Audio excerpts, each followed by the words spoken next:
Bueno, el día de hoy es la semana número 7. Ayer estaba conversando con su delegada. La próxima semana es el examen. El examen va a ser el jueves, ¿cierto? ¿A qué hora han confirmado? 3 de la tarde. ¿Ya? El examen va a ser el jueves a las 3 de la tarde. ¿De 3 a 4? Pues vamos a comenzar 3 en punto, ¿ok? Así que traten de venir con previsión. El examen va a venir hasta la semana número 7, o sea, hasta la clase de hoy. El examen va a constar de 40 preguntas, como me lo han indicado, y van a ser preguntas de opción múltiple. En algunos casos va a haber una respuesta ya, pero hay algunos, no sé qué tipo de examen estarán trabajando acá o qué tipo de preguntas. Voy a ver si una que otra pregunta se pone creativa para poder hacer Claro, igual tienes que marcar una sola respuesta porque es una cartilla, pero me refiero a que no solamente van a ser preguntas directas, sino por ahí puede haber algún concepto que, digamos, definiciones o algo por el estilo. El examen no va a ser complicado, pero sí el examen va a tocar los puntos en los cuales hemos enfatizado las últimas 7 semanas, ¿no? Hoy toca un tema interesante que es el estudio de cohorte. Hay que entender algo, ¿ya? Cohorte como concepto, como término en el diccionario, significa grupo, ¿ok? Conjunto de individuos. Entonces, cuando ustedes utilicen el término cohorte, no solo lo pueden utilizar en el contexto de diseño de estudios, sino lo pueden utilizar para hablar de cualquier grupo de individuos que están, por ejemplo, dentro de una actividad de investigación, una cohorte de alumnos, una cohorte de pacientes, etc. El estudio de cohorte o el diseño de cohorte es un estudio que involucra más de una cohorte, ¿no? El diseño como tal se llama diseño de cohorte. Y el diseño de cohorte habitualmente involucra 2 cohortes. Esto un poco para salvaguardar el título, lo que está en plural, ¿no? El diseño, como nombre, como tal, así como decimos estudio casos y controles, el diseño se llama diseño tipo cohorte, involucra 2 cohortes. Ahora, dentro de estas cohortes, obviamente el objetivo es evaluar también los factores.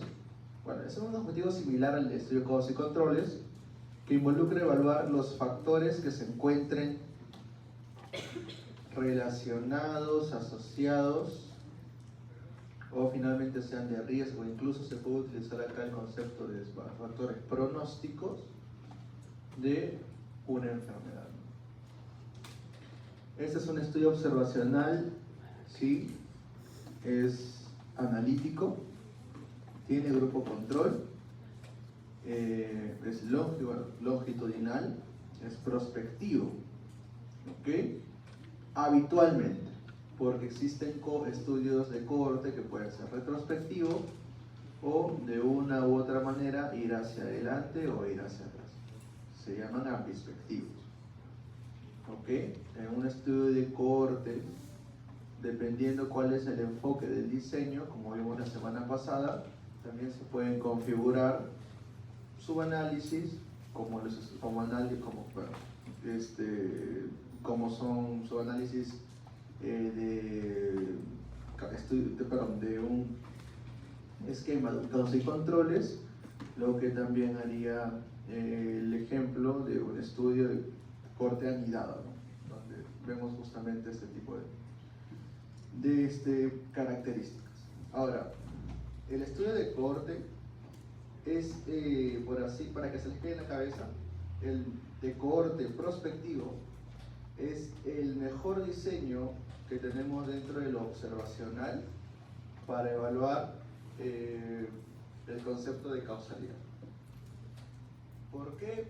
Porque primero incluye múltiples características, dentro de las cuales las características relacionadas al seguimiento, o sea, la posibilidad de constatar un seguimiento a futuro, se garantiza, a diferencia de los sesgos que pueden haber con respecto a la presencia o no de ciertos factores en el pasado, como puede ser el estudio de causas y controles, a pesar de que, por ejemplo, ambos tienen un componente longitudinal.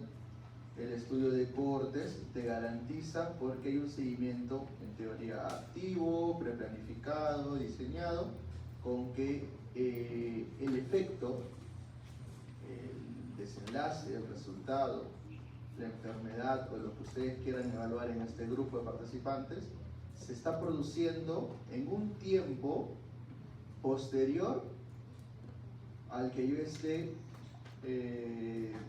evaluando los factores que pudieran ser, bueno, en ese punto hipotéticamente de riesgo, ¿no? Hasta que se desencadene, haga los cálculos, posiblemente sí de riesgo, pronósticos en algunos casos. Cuando hablamos de factores pronósticos, hablamos de factores pronósticos cuando queremos darle una característica al factor de que realmente se encuentra produciendo ese desenlace en un futuro. Y pues el estudio de cohortes garantiza justamente con las características de su diseño y cómo está planificado que esto se pueda constatar. Vuelvo a repetir, a diferencia del estudio de causas y controles, donde yo agarro a las personas enfermas y les pregunto en el pasado, oye, ¿hace cuánto es que tuviste ese factor? ¿No? O indago hacia el pasado.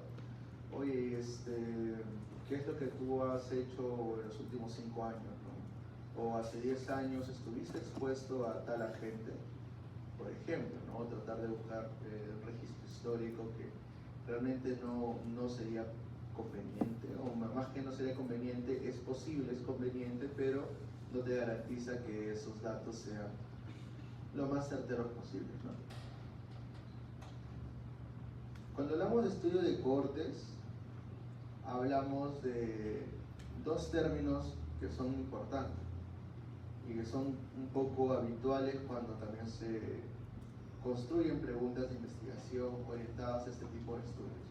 Primero es el concepto de factor de exposición, pero ya hemos visto el concepto de factor de exposición en los diseños de causas y controles, ¿no?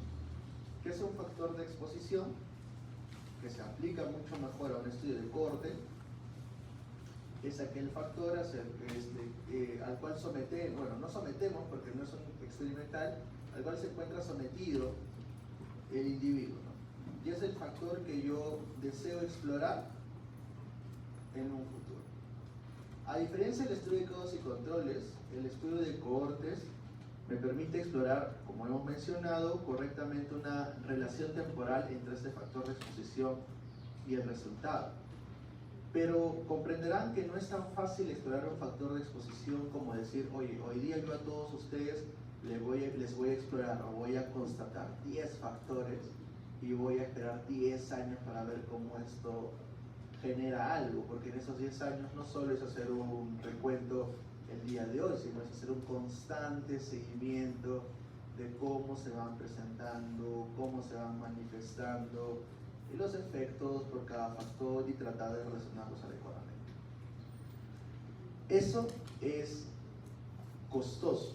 Cuando hablamos de costoso en tema de diseño, no hablamos solo de precio, sino hablamos también de la cantidad de recursos que uno va a utilizar para poder llevar a cabo el objetivo, ¿no?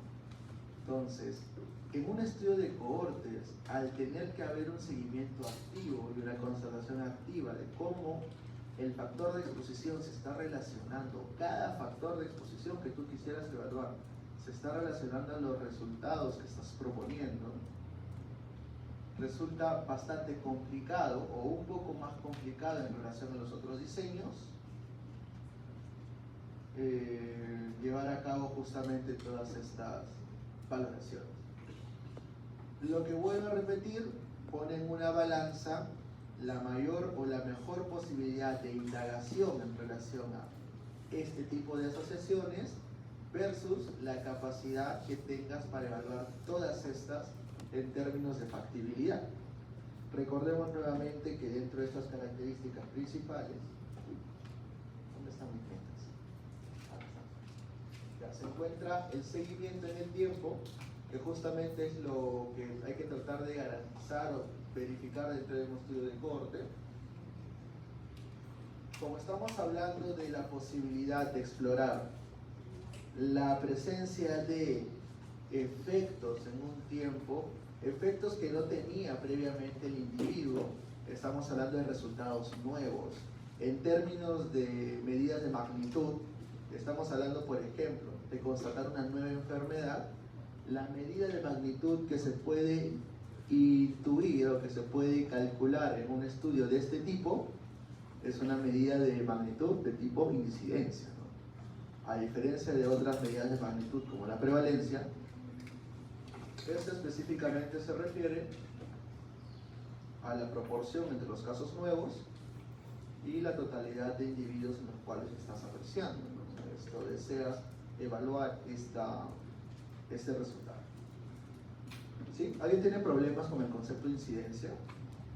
Es el que va de epidemiología, ¿no? Debe haber sido el primero o segundo tema que han llevado. ¿Alguien tiene problemas con el concepto de causalidad? También debe ser el primer, segundo tema que lleva en epidemiología. Ok, relación entorno. Si relacionan epidemiología con ese tipo de diseños, los que ya hemos visto previamente, porque seguramente su segundo módulo del curso va a ser diseños epidemiológicos, y pucha, van a repetir todo esto, así que seguramente van a poder faltar esas clases de epidemiología en general. Van a darse cuenta que el objetivo es el mismo. El objetivo es que yo pueda asegurarte varias cosas. Primero, que realmente el efecto en una línea temporal está apareciendo. ¿Cómo es eso?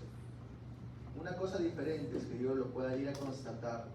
Cuando hablo de aparecer, hablo de que no exista previamente.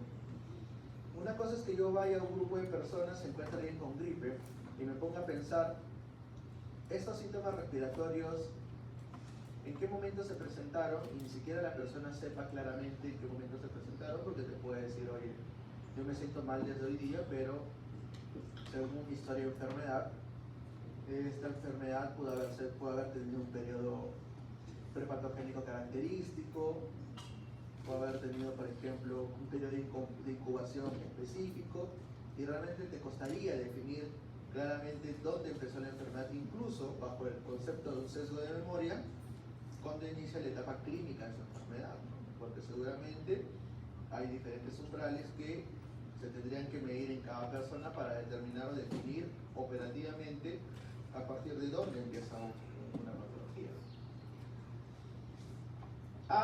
Estar observándolos constantemente y tenerlos acá, por ejemplo, a ustedes encerrados, un día, 2 días, 3 días, 4 días, 5 días, 6 días, bajo el indolente clima, y ver cuántos tienen bajo mis condiciones o bajo mis parámetros gripe en 5 días.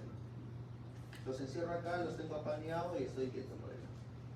¿Cuántos espontáneamente, entre comillas espontáneamente, porque yo no estoy interviniendo en ustedes, desarrollan una enfermedad bajo ciertas características? Obviamente, el segundo ejemplo, que burdo, me da mayor seguridad a mí de decir, efectivamente, en estos 5 días, de 100 personas sanas inicialmente, 40 desarrollaron un cuadro gripal, un cuadro respiratorio agudo, estando expuestos todos, por ejemplo, a las mismas condiciones de temperatura. Claro que es un poco sacado de los pelos, yo les podría bajar el aire acondicionado acá a todos ustedes, ¿no? Yo podría, qué sé yo, podríamos estar observándolos, algunos podrían estar afuera, algunos podrían estar acá, algunos podrían estar abrigados, otros podrían estar abrigados, y yo podría observar espontáneamente, por ejemplo, cómo se asocia el uso de un abrigo a que se genere un cuadro respiratorio agudo, simplemente observando la dinámica de este grupo de individuos. Pero justamente eso involucra, vuelvo a repetir, bastantes sacrificios en el uso de recursos. Y cuando hablamos de incidencia, y cuando hablamos luego la manera en la cual explorar o interpretar la incidencia, como un sinónimo que ya les he dicho que tienen que memorizarse, que es riesgo absoluto. Hablamos de la incidencia como el riesgo absoluto de producirse una enfermedad o un evento, y yo deseo comparar riesgos absolutos. La razón entre el riesgo absoluto en el grupo de exposición y el riesgo absoluto en el grupo de no exposición se denomina riesgo relativo. De las medidas de riesgo que hemos explorado en estas últimas semanas, eso seguramente lo van a explorar mucho mejor en epidemiología, el riesgo relativo es aquella medida que representa mucho mejor la incluso probabilidad de presentarse un evento, ¿está bien?, en un conjunto de individuos. Obviamente, si es relativo ¿a qué? Relativo al grupo de comparación, que en este caso es un grupo de exposición. O sea, el riesgo relativo, recuerden siempre que las medidas relativas de riesgo tienen una interpretación comparativa, ¿ok? En relación a algo relativo, por eso es relativo. Entonces, es la probabilidad de que uno pueda tener la presencia de un evento al estar expuesto a algo en comparación con no estar expuesto a ello, ¿ok? Cuando tengan, si hay cosas que me gustaría que se memoricen y se les quede como una imagen en la cabeza, es que cada vez que escuchen el término cohorte, automáticamente lo relacionen con RR.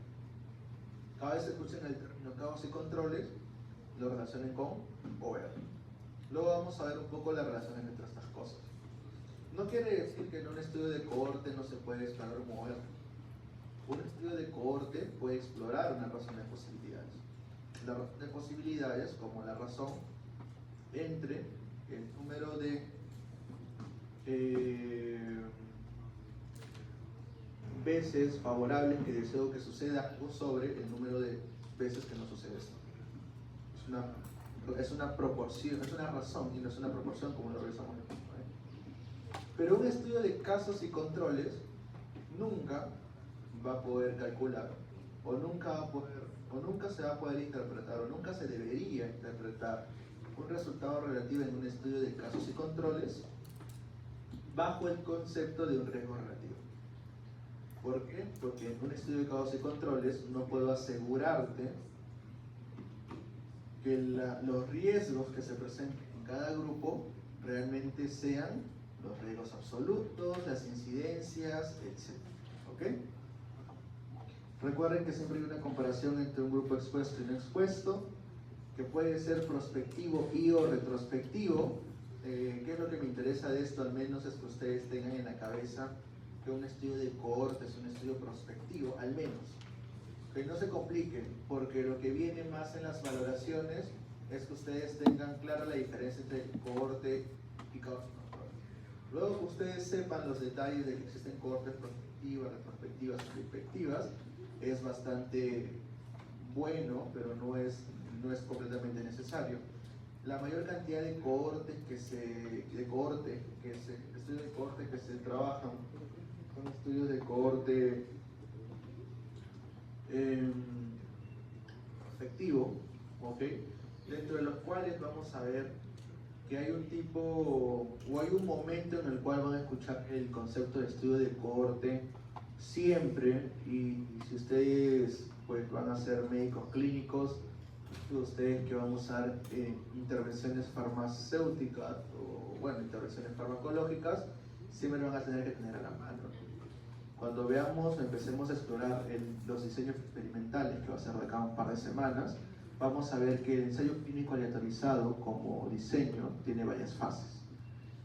Y a pesar que pueda sonar confuso, la fase 4 en un ensayo clínico aleatorizado es típicamente una fase que se conceptualiza en el diseño como un diseño de cohorte prospectivo. Suena raro, pero dentro de las fases es lo que se trabaja cuando se explora un fármaco, ¿no?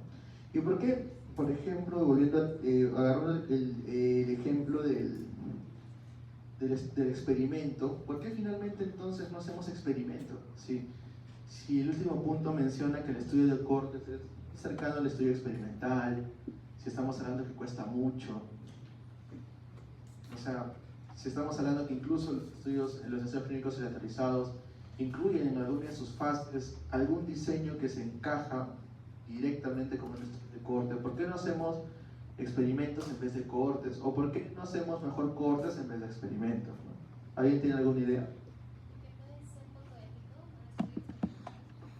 Por ejemplo, ¿en qué situación puede ser poco ético?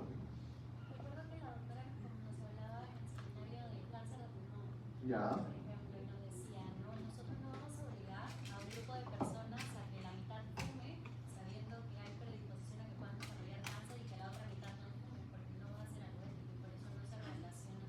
No sé, y ese es el impedimento de los estudios experimentales. Mientras que en una observacional tú evalúas las conductas que ya tenemos. Está muy buena la respuesta. Realmente es principalmente, es el ejemplo clásico, el hecho de utilizar, en este caso, no exponer a una persona a un factor de exposición del cual tenga alguna certeza o una hipótesis negativa. Por ejemplo, en el caso que mencionó su compañera, ¿cuál es tu nombre? Shirley. En el caso que menciona Shirley, es cierto, ¿no? Uno no puede exponer, por ejemplo, proponer un experimento bajo el principio de hacer daño, ¿no? Eso es algo que no va de acuerdo a los preceptos éticos. Tanto proporcionar como dejar de brindar. Por ejemplo, yo no puedo hacer un experimento donde quiero explorar un nuevo tratamiento antidiabético o hipoglicémico, o mejor dicho, imaginen un tratamiento para pacientes insulino dependientes y proponer que en un grupo yo le voy a dejar de brindar la insulina y en otro grupo no. O sea, por ambos lados va el precepto ético. Adicionalmente, porque existen múltiples eventos que no necesariamente tienen una presencia en el corto o un plazo razonable de presentación. Yo, por ejemplo, quisiera que se pongan a pensar, también dentro del enfoque de la factibilidad, el hecho de alargar un experimento lo suficiente para presentar resultados. O en particular, hablamos de los resultados, no hablemos de la factibilidad todavía. Pensemos en resultados. Cuando hablo de resultados hablo de, qué sé yo, enfermedades, eventos, cosas que generalmente deseo medir en un estudio, que no necesariamente se van a presentar en un horizonte temporal factible, adecuado, ¿no? Para mí. Imaginen que quieren evaluar el desenlace de cáncer, ¿no? ¿En cuánto tiempo se produce cáncer en una persona, por ejemplo? E imaginemos cómo esto se puede no abordar en alguno de estos diseños. Obviamente, en algún otro caso, es mucho más adecuado. Lo último, recordemos una importante diferencia entre los estudios observacionales, que es una fortaleza de estos, que no tienen los estudios experimentales o que habitualmente se critiquen los estudios experimentales. Los estudios observacionales tienen la fortaleza de representar de forma más habitual, directa y en pocas palabras real a la muestra o población a la cual yo estoy estudiando. ¿Ok? Los estudios experimentales, cuando hablamos de experimentos en unas semanas, suelen tener una limitación en relación a la alta selectividad, en relación a los criterios de elegibilidad de la muestra a la cual están incorporando. Hay un gran concepto, y quizás sirve hablarlo en esta o la siguiente clase, porque la siguiente clase es la última clase que vamos a hablar de diseños habitualmente observacionales. Actualmente los estudios también se dividen por estudios del real world data, o sea, estudios del mundo real, versus estudios que no son del mundo real bajo la perspectiva de que se hacen en un conjunto de individuos que habitualmente no refleja lo que se ve en la realidad, ¿no? Es muy complicado que, por ejemplo, para poder viabilizar un estudio experimental, yo tengo un conjunto de pacientes con muchas características diferentes, ¿no?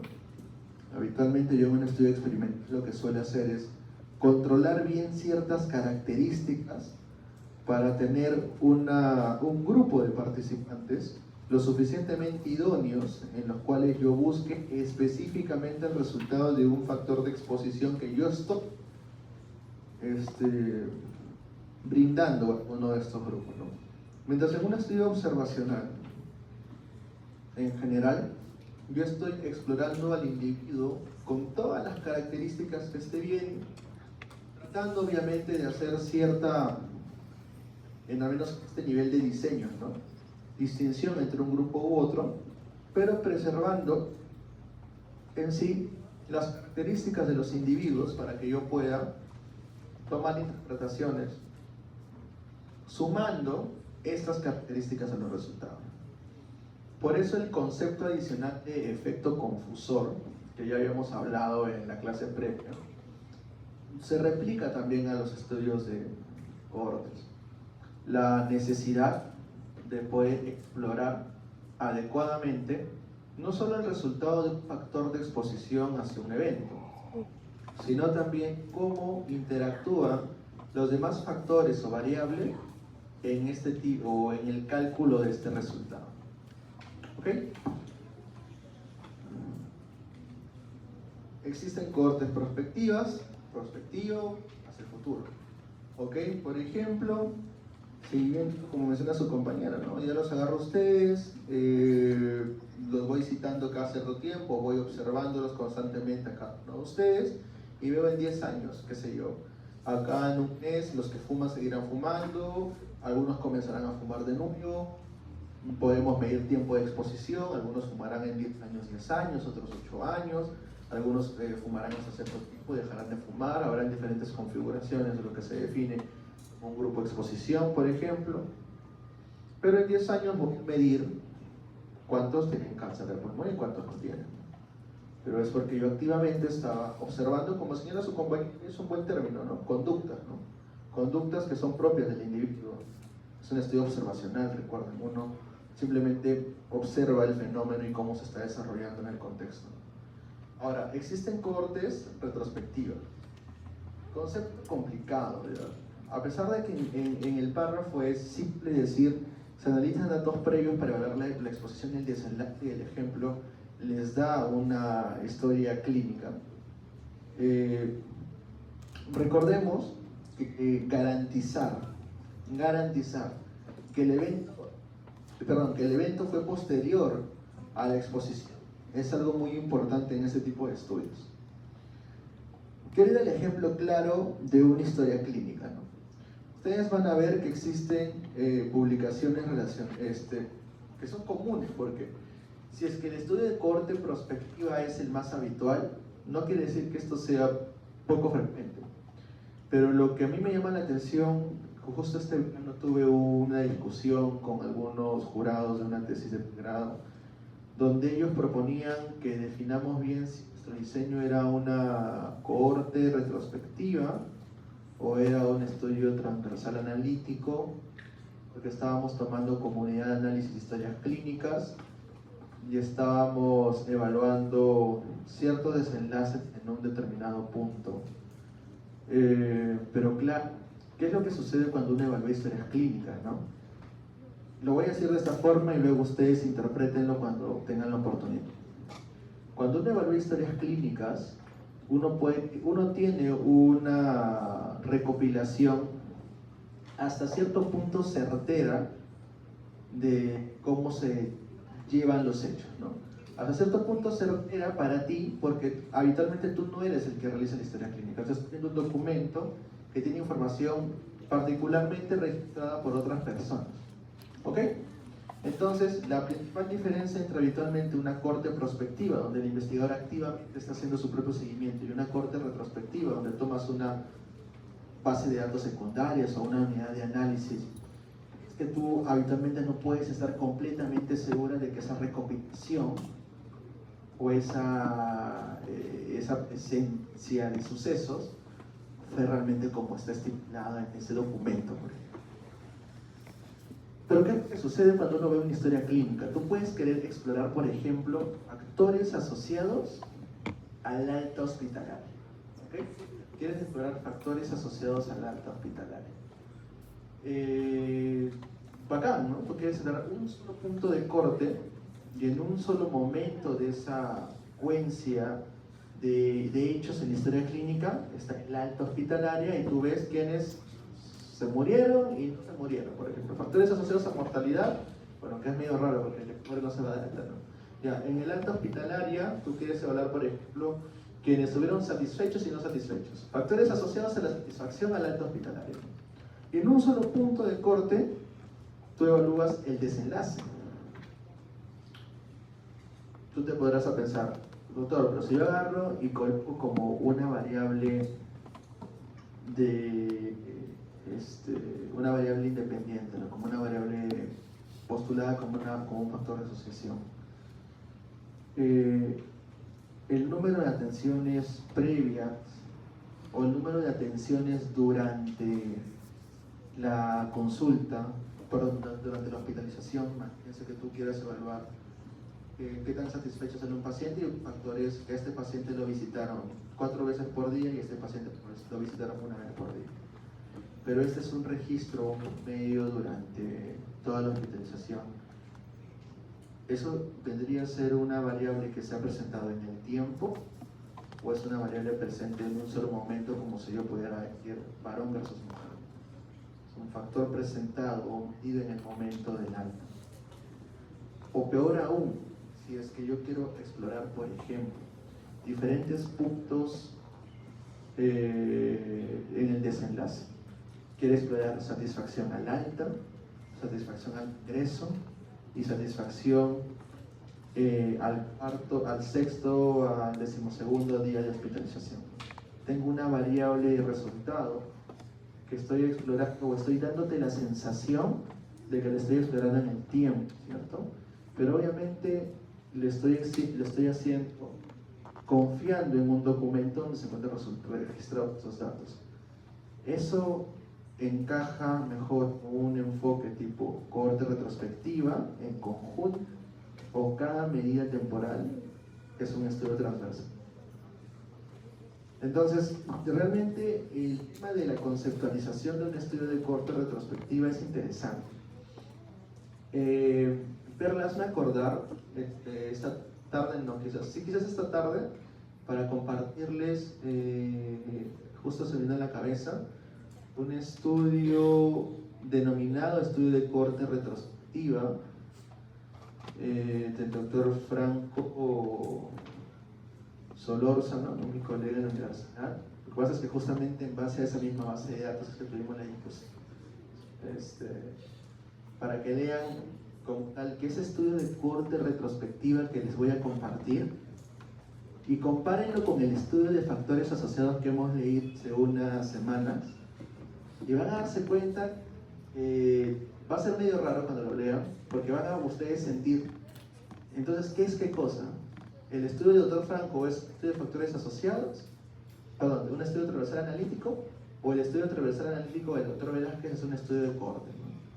Yo realmente los invito a que lo puedan discutir y lo puedan evaluar y un poco de forma bastante académica revisar. Yo realmente no es que no le haga caso a la gente más vieja, ¿no?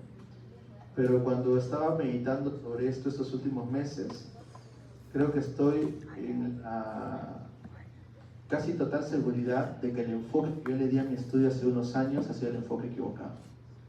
Pero a la vez leo otras propuestas donde no me dan seguridad. Por eso no solo hago revisiones sistemáticas, ya no hago estudios primarios.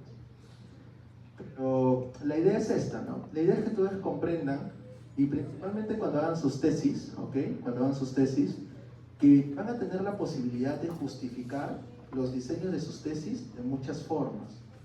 O les va a sonar cuando ustedes lean sus tesis o cuando ustedes planteen en una hoja y esquematicen cómo van a evaluar las relaciones o interacciones entre las variables, que pueden encajar diversos diseños.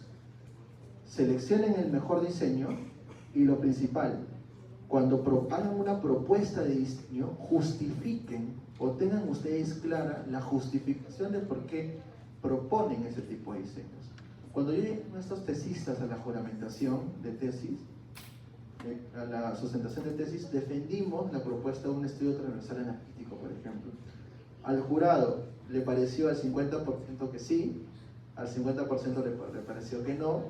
Los chicos se graduaron, o sea, eso no es ningún problema, pero siempre nos va a dejar el hecho de no tener claro cómo son esos enfoques. Historias clínicas, por ende, a pesar de que les parezca sencillo, no es tan sencillo, ¿okay? Ahora, los ambispectivos obviamente pueden ser retro o prospectivos. Imaginen los estudios de cohortes. Si los estudios de cohortes se hacen en mucho tiempo, puede haber un momento en el cual yo diga, oye, a partir de acá voy a explorar hacia el pasado y voy a explorar hacia el futuro. Entonces recordemos que eso tiene mucha similitud con el concepto de caos y controles anidados, ¿no?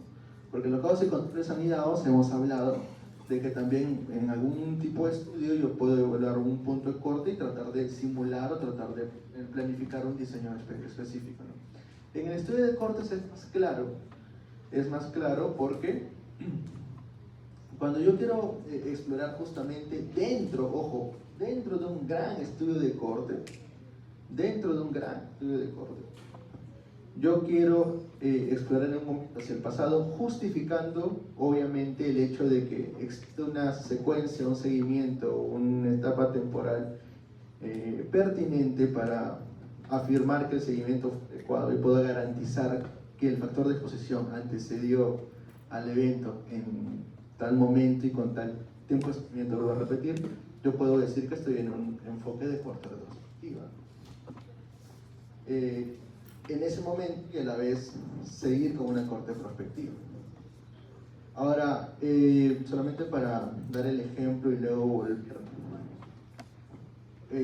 tengan siempre en la cabeza cuando hablan de cohorte que existen muy pocos ejemplos en el mundo de cohortes que han sido bastante longevas, ¿no?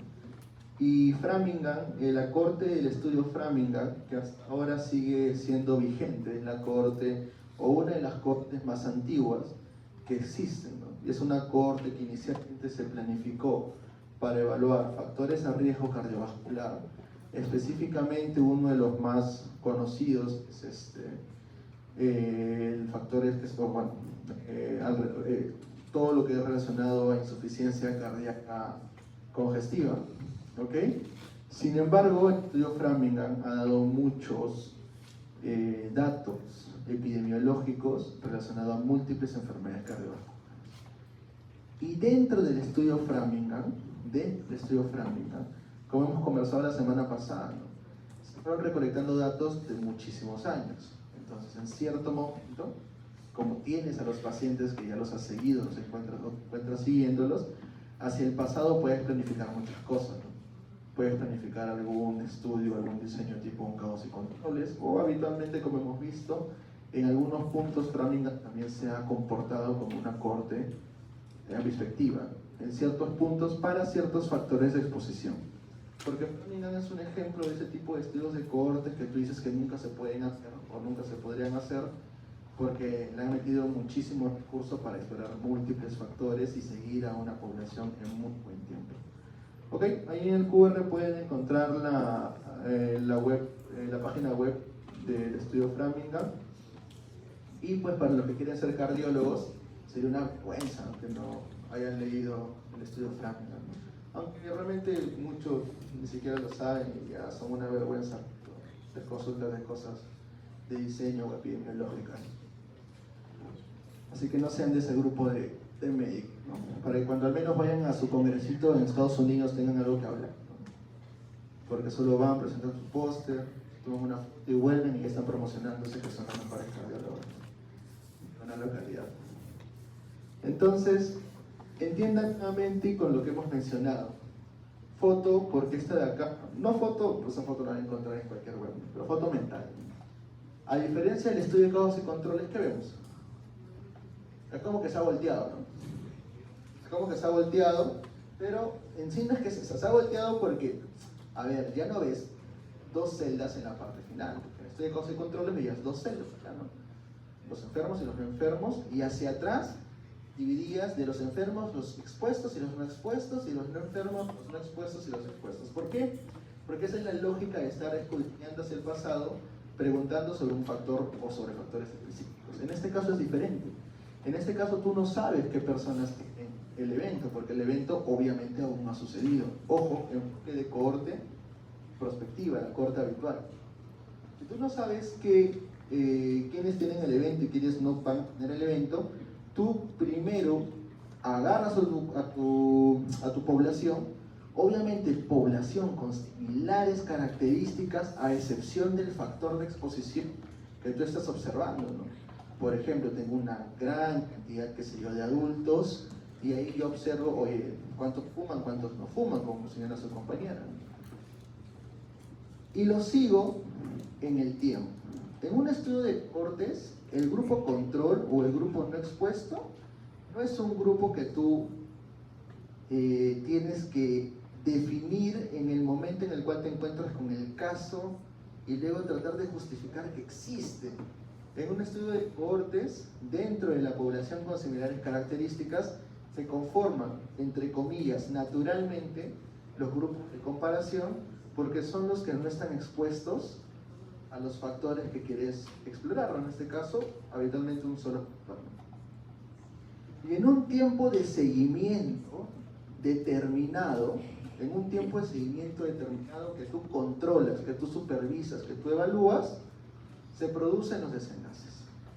Diferencias tiene el tiempo de seguimiento real de un estudio de cohortes con el tiempo de seguimiento qué sé yo, conceptualizado en un estudio de causa y controles, es que en un estudio de cohortes, al tener una etapa de seguimiento activa, tú puedes, en el transcurso, evidenciar pérdidas en el seguimiento. ¿Qué pasa? Estás ahí, estamos hablando de esta población de alumnos, y acabando el curso, 80% va a ver que va a jalar y deciden cambiarse de universidad. Los perdí, pues, ¿no? Ya no tengo cómo medir al final si es que aprobaron o no aprobaron, por ejemplo, ¿no? Pérdida de seguimiento. ¿Qué más puedo ver? Si es que dentro del concepto de pérdida, de desgaste en el seguimiento, no solo las personas se pueden retirar, yo las puedo retirar porque incumplen con ciertas condiciones que he preplanificado en mi protocolo, ¿no? Por ejemplo, estoy hablando de mujeres, quiero ver presencia de cáncer uterino, ¿no? Y en el transcurso, oye, algunas han tenido que ser histerectomizadas. ¿Qué hago? Las sigo siguiendo, o sea, las voy a continuar siguiendo para ver si en 5 años más en cáncer uterino, ¿cómo se que ya no tienen útero? Entonces tendré que excluirlas del estudio, ¿no? Aquí se conceptualiza dentro de los criterios de elegibilidad, o empieza a tener más lógica que cuando ustedes leen criterios de elegibilidad encuentran que no solo existen criterios de inclusión y de exclusión, sino también existen criterios de eliminación. Los criterios de eliminación se presentan en diseños que tienen seguimientos activos, ¿okay? Donde te permites retirar aún a las personas en curso de los diseños. Por ejemplo, si tú quieres ver un enfermo, no te interesa, suena un poco feo, pero no te interesan los que mueren, ¿no? Porque finalmente estos no vas a ver, o sea, por X motivo en general, de condiciones que no te permitan lograr evaluar al paciente al final del procedimiento para evidenciar el evento que tú quieres determinar. Garantizar esto está medio difícil, ¿no? Ahora ya vuelve a tener más lógica el hecho de que tú puedas justificarme un estudio es una cohorte retrospectiva, como que se complejiza más. O sea, como que se complejiza más el hecho de que yo agarre, por ejemplo, una historia clínica y garantice en ese seguimiento que alguno pueda haber tenido ese tipo de características. Quizás sí, quizás no. No lo sé. Por ejemplo, en un estudio de cohorte retrospectiva de historias clínicas, yo puedo configurar la cohorte desde partir del año 2010, ¿no? Y en el año 2010 yo puedo configurar un grupo o identificar el grupo de pacientes que tuvo infarto agudo de miocardio, ¿no? Y lo quiero evaluar en el seguimiento es en 2025. Ahí habrán historias que no llegaron al 2025, ahí habrán pacientes que murieron en ese lapso, ahí habrá pacientes que por X motivo tuvieron algún defecto en el seguimiento, pero solo con lo que pudiera yo configurar este seguimiento correcto, podré definir que me abordo o estoy dentro de un concepto de un estudio de corte. Quizás sea una forma más pertinente de verlo. Ahora, recuerden que el estudio de corte, tiene necesidad de ser bastante detallado, y básicamente de esto me interesa... No, esto no me interesa mucho. Realmente acá es mucho lo que ya hemos dicho. Obviamente hay que garantizar que la exposición tiene ciertas características, ¿no? Yo cuando defino todo estudio, chicos, que algo es lo que es, yo tengo que tener claro cómo es que se define que esto es lo que yo digo que es. Para no hablar en términos de trabalenguas, ustedes tienen que saber bien de forma operativa cómo están conceptualizando cada uno de los conceptos y variables en el estudio. En un estudio de investigación no existe el que, oye, fumar, ¿qué es fumar? Pero fumar pues es que alguien agarra un cigarrillo. No, en mi estudio el concepto de fumar se define como el consumo de más de 30 miligramos de nicotina por día por paciente. Eso es una conceptualización adecuada.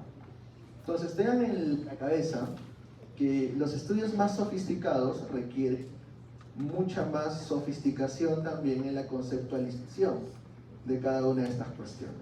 Entonces, cuando tú tienes la medida de exposición o la exposición, tú no solo puedes decir, estudio de cohortes es quizás expuesto a contaminantes, ¿no? Contaminantes en un entorno. Luego, cuando tú quieras definirlo mejor, te vas a dar cuenta que hay una gran diferencia en cómo se miden los contaminantes. Tú dirás, está en un entorno de alta contaminación si es que tiene tantas partículas por metro cúbico de aire expuesta a la persona en ese entorno, ¿no? Versus no tenerlo, por ejemplo. Recuerden entonces que es importante garantizar o evidenciar el tema de la exposición de forma característica. Y segundo, cuando uno tiene definido una exposición, hay algo que se puede empezar a explorar en un estudio de cohortes, que también se explora en un estudio experimental, que también se puede analizar en estudios de bases secundarias o incluso en síntesis de evidencia, que acá se empiezan a evidenciar muchos más ciertos criterios adicionales de Bradford, o de forma más pertinente. Por ejemplo, si yo tengo adecuadamente caracterizado un factor de exposición, yo puedo gradar ese factor de exposición para tratar de ver un criterio que también es auxiliar, pero es bastante informativo para explicar causalidad, que es gradiente de dosis y respuesta. Pero nuevamente, de una forma bastante certera, de una forma bastante clara, de una forma en la cual tú estés seguro que ese gradiente existe, y no solo que lo estás conceptualizando por interrogantes hacia el pasado. En el tema del resultado, que esto de acá también es súper relevante, obviamente, nuevamente, si tengo estudios más sofisticados, yo no voy a perder el tiempo sin tener sofisticación al momento de poder definir un desenlace, ¿no?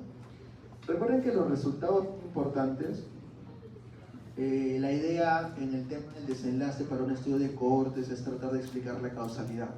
Recuerden que es un estudio más relacionado a causalidad, entonces la idea de poder sustentar adecuadamente que el factor fue un factor causal tiene mucha más relevancia, por ende el resultado tiene que estar más detallado y que tienen que tratar de estandarizarlo, ¿no? Cuando uno quiere evaluar un resultado, a diferencia de un estudio de casos y controles donde el paciente ya está enfermo, pues, ¿no? Ya está catalogado de una forma y puedes catalogarlo de forma rápida, fácil y sencilla. Y es más, lo complicado es evaluar el control, porque tienes que definir adecuadamente el control. Aquí, para garantizar que tienes esa medición estandarizada, mejor dicho, medición sofisticada del resultado, tienes que cerciorarte de que el resultado esté conceptualizado de una forma clara. Un gran error que a veces se tienen cuando se proponen cohortes en tesis de pregrado. Busquen en Google cohorte en tesis de pregrado y van a darse cuenta que alguna persona se ha querido lanzar con un estudio de corte prospectivo, obviamente, ¿no? Porque retrospectivas se van a encontrar. E incluso en las retrospectivas, ¿sabes? La mala definición del desenlace. En el estudio del doctor Franco, que su compañera me va a pedir, van a ver que el resultado que se evalúa, por ejemplo, es, creo que era una es muerte y otro resultado, disfuncionalidad, o sea, funcionalidad según escala de ranking modificada. Y luego cuando tú evalúas el estudio, tú confías plenamente que esa escala de ranking se calculó de una forma estandarizada y homogénea, ¿no? Pero ya para los que hemos tenido oportunidad de ver la base de datos de la cual se ha recolectado esa información, te das cuenta que no hay mucha confianza ni certeza de cómo está utilizado el registro de la escala de ranking, y más bien aparente que hay un sobre o subregistro de resultados en esta base de datos. Lo que también quita mucho peso en la validez de este tipo de estudios. O sea, si tú estás queriendo proponer un estudio de cortes o finalmente no me garantizas una correcta aproximación de tus resultados, vas a tener resultados que no van a ser válidos, ¿no? O sea, esto de acá interfiere directamente con la validez interna del estudio. El seguimiento ya le hemos hablado, hay que tratar de hacerlo activo y recolectar la mayor información posible. Y esto es lo que hemos estado conversando, ¿no? Un poco. Es costoso, el tema del seguimiento activo puede tener limitaciones, puedes tener una patología que tenga muchas pérdidas, por ejemplo, hemos visto, sucede más en el escenario de estudios experimental, porque los estudios experimentales suelen tener una menor cantidad de muestra, un estudio de cohorte suele tener una mayor cantidad de muestra en comparación. Pero un estudio experimental, por ejemplo, tiene un seguimiento. Imaginen que comienzan 80 personas en el estudio y al acabar el estudio al año solamente lo mides 20 personas. O sea, ¿qué potencia estadística vas a poder obtener con esa cantidad de muestra para poder concluir con una correcta validez externa en tu estudio? Y obviamente, si es que tú escudriñas, podrías identificar ciertos sesgos en el performance del estudio que no garanticen tampoco una validez interna respectiva. Lo mismo se puede aplicar en un estudio de cohortes. El tema de que tú tengas la posibilidad de tener una pérdida también deja de garantizar completamente que los estudios sean válidos. Por eso hay que tener estrategias para no garantizar una pérdida en ese tipo de seguimientos. Así como existen estrategias, muchos de ustedes en sus tesis van a hacer cuestionarios, y ustedes van a tener estrategias para garantizar que una mayor cantidad de personas respondan a este cuestionario.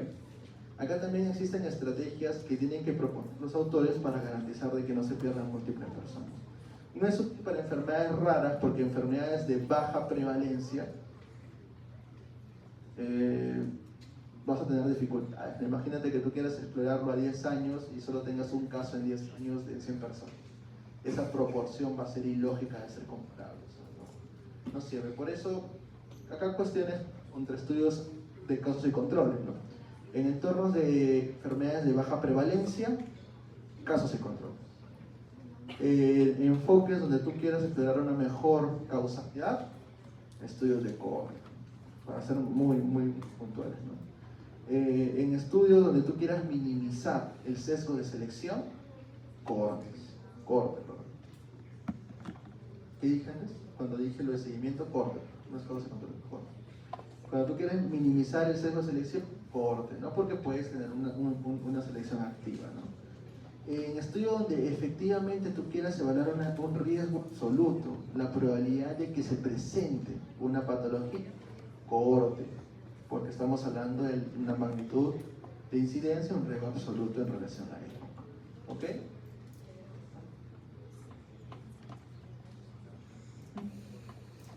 Más diferencias en relación al transversal analítico.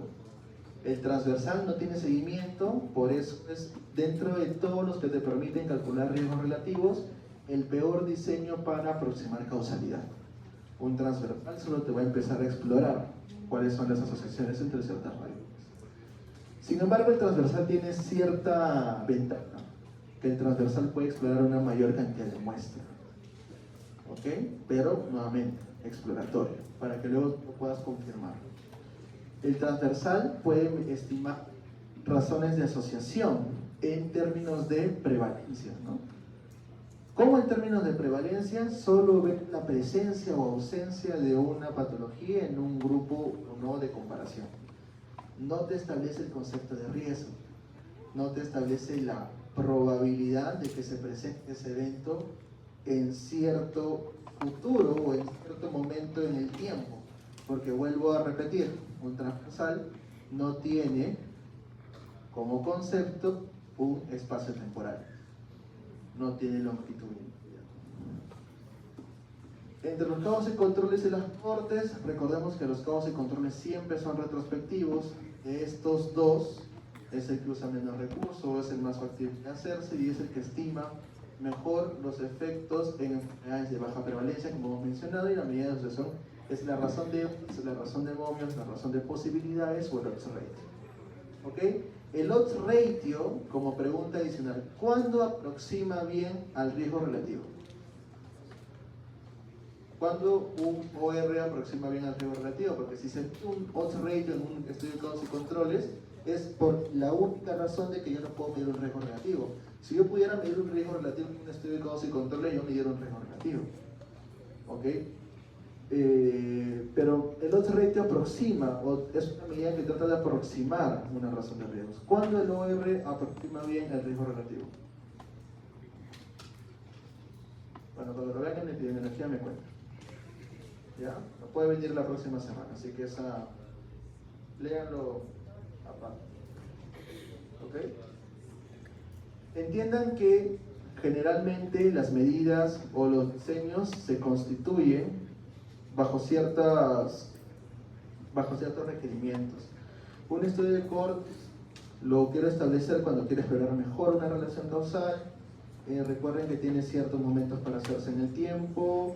Enfermedades comunes, son costosos y largos, permiten calcular incidencias y riesgos relativos. Ahora, nuevamente, cerramos con esta clase, en la primera etapa del curso, cerramos con esta clase, en general todo lo que vienen a ser diseños clínicos para evaluar dentro de lo que son estudios observacionales.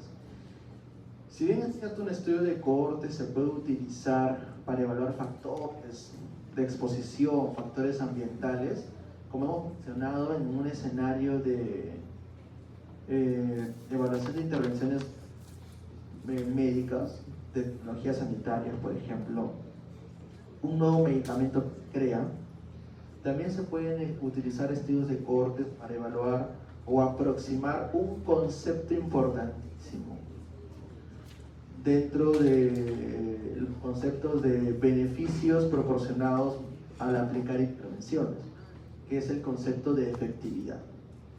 Cuando ustedes escuchen el término de estudios de efectividad clínica, también van a poder ingresar dentro de esa lista de estudios a los estudios de cohortes. Los estudios de cohorte no solamente sirven para evaluar un factor ambiental, qué sé yo, contaminación, tabaco, como hemos dicho, también sirven para evaluar medicamentos. En un entorno hospitalario se puede evaluar o aproximar, por eso aproximan bien a los estudios experimentales, incluso bajo ese concepto, y con esto ya cerramos la presentación. Quiero que cuando veamos la siguiente unidad en 2 semanas, no tengan siempre a la cabeza de que el experimento es lo mejor que existe, ¿no? Si bien es cierto, el experimento como tal es un diseño muy útil y muy apreciado en medicina, porque sirve para definir exactamente, o más exactamente, mucho mejor el efecto de una intervención que estoy proporcionando en un individuo. Habitualmente los experimentos que se hacen no son muy buenos, e incluso en ciertas ocasiones los estudios observacionales bien hechos o un estudio observacional bien hecho deberíamos tener mayor confianza en usar estudios observacionales bien hechos para tomar ciertas decisiones clínicas relevantes. Pero bueno, eso lo vamos a discutir luego cuando veamos experimentos. Esto es todo lo que tenemos que decir con respecto a estudios de cohortes. ¿Hay alguna pregunta? Preguntas para el examen de la siguiente semana, porque no vamos a hacer repaso. Después, ahora no, vamos a corregir con Perla, pues que ahora tengo que editar en posgrado. Entonces, podemos organizar algo, como le ofrecía Perla. Voy a tratar de hacer voy a acabar de hacer el examen primero. ¿Ok? No sé por qué no me lo han pedido esta semana. No sé si lo puedo probar entre hoy y mañana. Y en base a las preguntas, voy a ponerles un balotario de tema, o mejor dicho, los puntos que vamos a ver en el tema. ¿Ok? Porque realmente lo que hemos dicho en las clases, las clases son cortas, hemos resaltado varias cosas. Si quieren que les diga un poco qué va a venir, a lo menos en esas 3 últimas clases, es esa última diapo de comparaciones y todas las diapos que tengan contraste, ¿no? ¿Qué diferencia hay entre un reporte de casos y una serie de casos? ¿Qué diferencia hay entre un transversal analítico y el otro? ¿Qué diferencia hay entre esto y el otro? Me sirve mucho para que les quede claro cuáles son los conceptos. ¿Sí? ¿Alguna pregunta más? ¿Nada? ¿Todos están seguros que van a aprobar? Vamos a tomar resistencia.